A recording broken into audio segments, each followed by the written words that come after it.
Se trata de la doctora en antropología social, Sabina Frederick, que además es investigadora del CONICET y fue subsecretaria de Formación del Ministerio de Defensa. Trabaja en la Universidad de Quilmes. Es docente, obviamente. Bueno, Sabina, Santiago Jiménez, Miriam Arancibia y Julio Rudman, la saludamos, le agradecemos el contacto. Bueno, buenas tardes a los tres, gracias por el llamado. Bueno, hemos leído una declaración suya, un trabajo suyo. Aparecido en página 12. En página 12, una nota que le hace Werner Pertot, a raíz del reciente conflicto con, empleados, funcionarios, y aquí empieza la historia, de prefectura y gendarmería. ¿Qué son, funcionarios o son empleados públicos? Bueno, desde el punto de vista tanto del Estado Nacional como desde cómo ellos se perciben, son funcionarios públicos, ¿no? Ellos no se perciben a sí mismos, no se identifican ni se reconocen como empleados, ¿no? Sí como funcionarios públicos encargados de hacer cumplir la ley con obligaciones las 24 horas del día. Al servicio del Estado, ¿no? Ese es un poco el concepto que tiene ahora también, como decía yo en esa nota.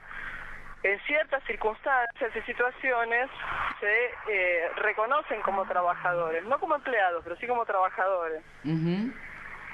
Y esta dualidad, digamos, ambigüedad entre reconocerse como funcionarios y como trabajadores, ¿qué es lo que les hace pensar a ellos? ¿A qué tienen derecho?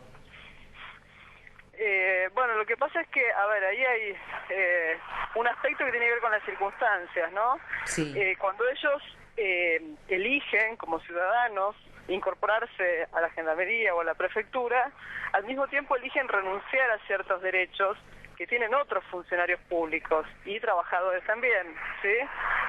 Sobre todo trabajadores, como es el derecho a la gremiación y a la representación gremial.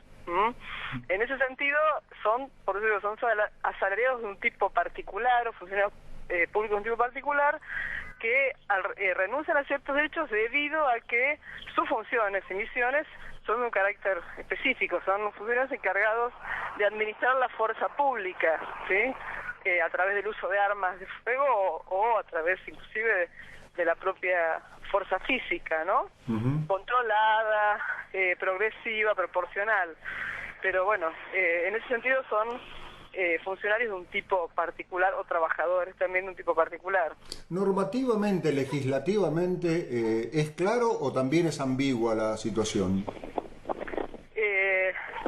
Si uno lee la ley orgánica de personal militar de las Fuerzas Armadas, que es la que comprende a la gendarmería, o si lee la ley orgánica de la prefectura, o en el caso de la gendarmería, el Código de Disciplina Militar, que es el que se le aplica, está claro que, digamos, no hay ninguna posibilidad jurídica, digamos, de agremiarse.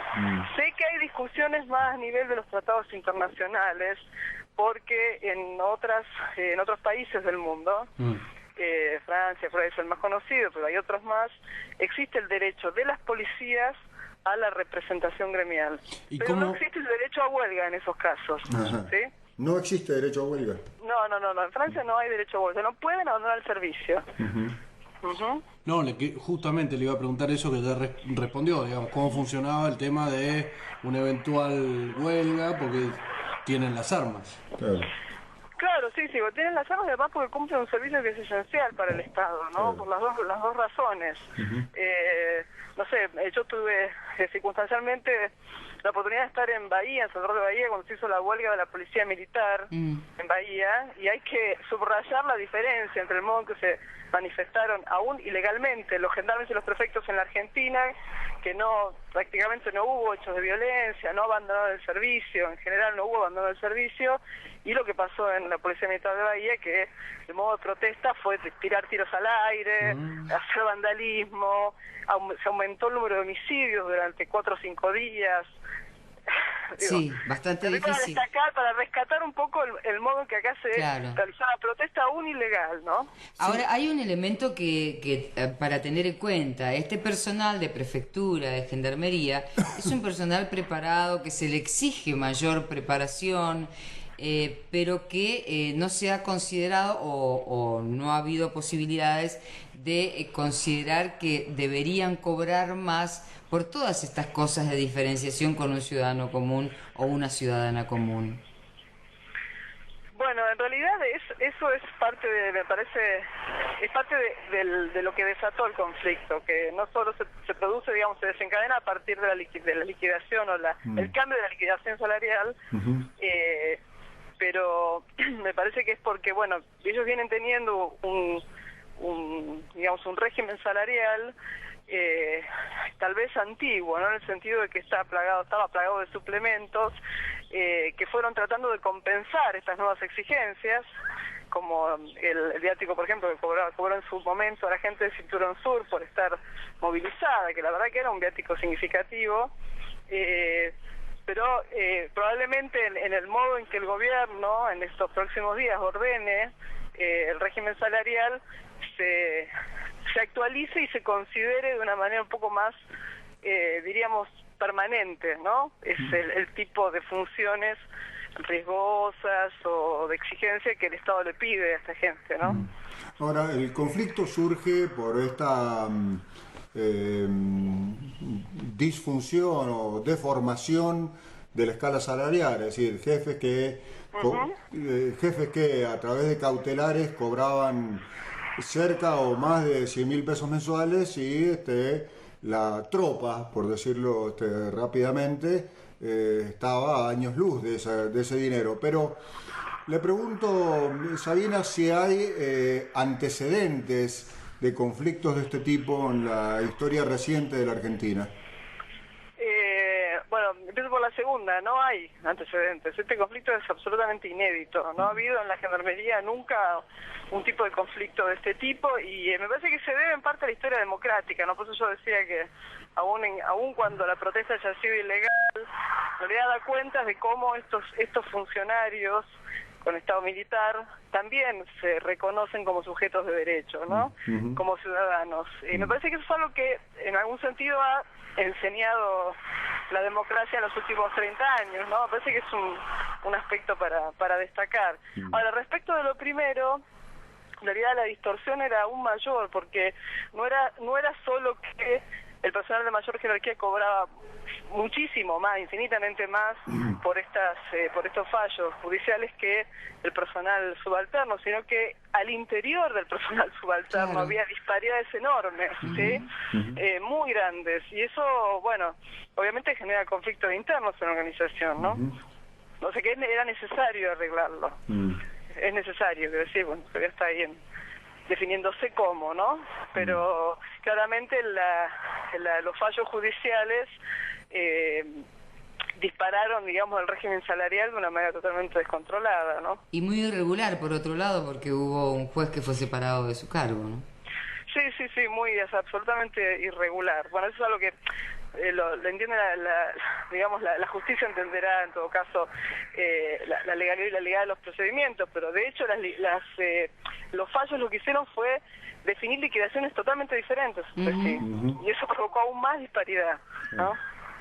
Sabina, según su opinión, ¿tiene puntos de contacto esta situación que vivió Argentina con el secuestro del presidente Correa en Ecuador? También, en manos de fuerzas policiales. ¿Se pueden establecer puntos de contacto? ¿Hay similitudes?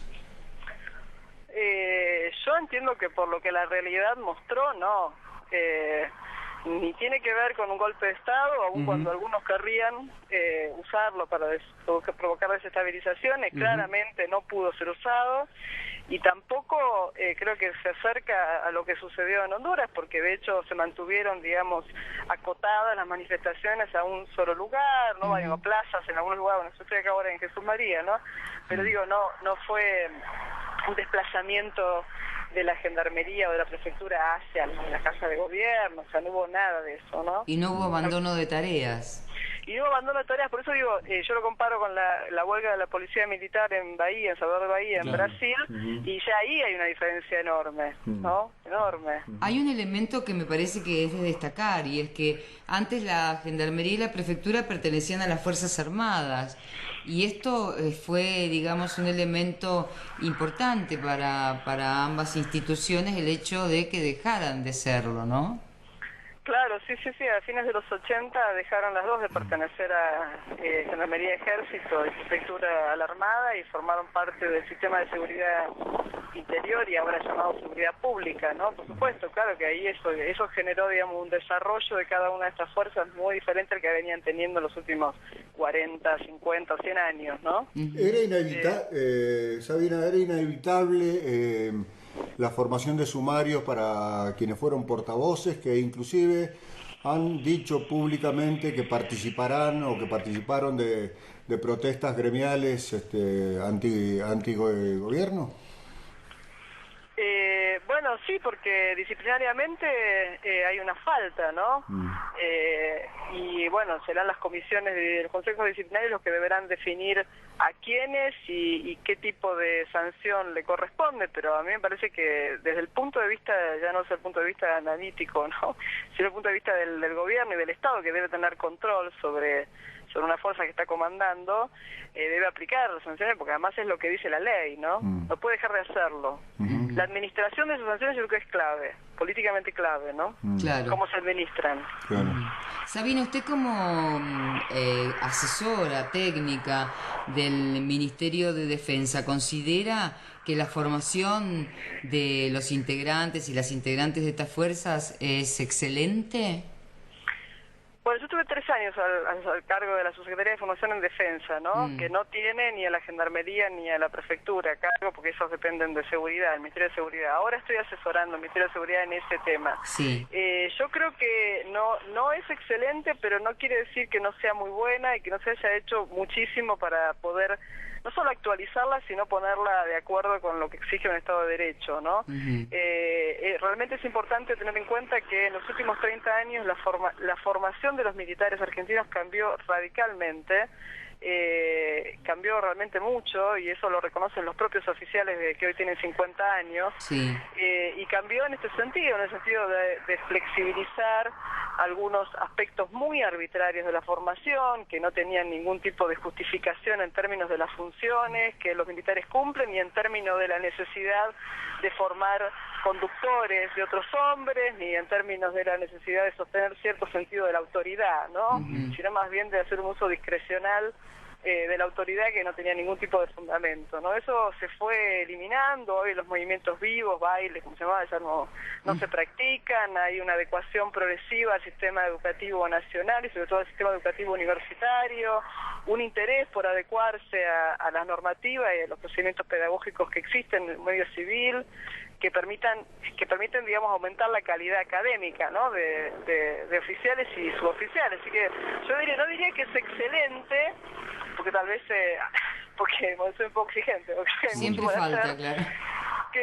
No, nosotros de hecho hicimos todo un proceso de reforma que se aprobó a fin del año pasado, que estuvo elaborado conjuntamente con las autoridades de las escuelas de formación de oficiales, que se empezó a implementar este año y que no solo modifica contenidos, digamos, que antes no estaban, en derechos humanos, género, en procedimientos, bueno, técnicas militares un poco más actualizadas, sino también en introducir una cosa que es un poco complicada de explicar muy rápidamente, pero otro modo de relación interna dentro de los institutos, ¿sí? De formación de oficiales, que ustedes saben que ahí es donde existe un régimen de internación, ¿no? Bastante estricto. Bueno, eso es algo que está empezando a aplicarse. Entonces, bueno, a la medida que eso se vaya desarrollando, supongo que yo creo, parte de la que diseñó esa modificación, va a ir siendo cada vez mejor la formación militar de nuestros oficiales, ¿no? Bien. Gracias, Sabina Frederick, por esta posibilidad de conocer un poco más la interna o cómo se mueven estas fuerzas que, bueno, digamos que salieron a la palestra por esta movida, pero que en realidad han tenido algunas mejoras en cuanto a la formación, que es la mejora de la sociedad argentina. Bueno, y buen viaje, porque sabemos que está por tomar un avión, así que... Muchas gracias por atendernos. No, muchas gracias a ustedes por la conversación. Chao, hasta luego. Hasta luego. es Sabina Frederick. Frederick, doctora en antropología social, investigadora del CONICET, además trabaja, es docente de